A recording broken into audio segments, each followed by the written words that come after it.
An interesting scientist who's based in New Zealand, his name is Michael Corballis. He wrote a book on recursive learning, and you just saw his presentation and summary of the presentation. The idea being that he says the first kind of memory is what you call semantic memory, and we have so much of this in our minds. Kind of memory. The second kind of memory is what you call episodic memory, meaning to say these are episodes, these are events in our lives that we remember. Another kind of memory. The interesting thing was saying was that we recall knowledge, factual events, semantic memory only because of episodes, episodic memory, events, and real life situations. So it's very interesting. So for example, one day you are in Boston and it was freezing.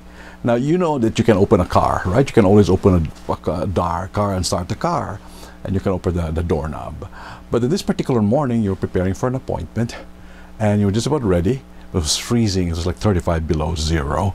You were trying to open this doorknob and it doesn't work. So what happened after yanking it up for several minutes, you broke the doorknob. Would you remember that day, and you would remember that event in relationship to the doorknob that never cooperated with you? So there's an event, and then there's what you call a semantic knowledge, episodic memory, and what you call semantic knowledge. But Michael Corballis added a third component, which is really profoundly interesting, because he said that there is another memory which you call auto-biographical memory.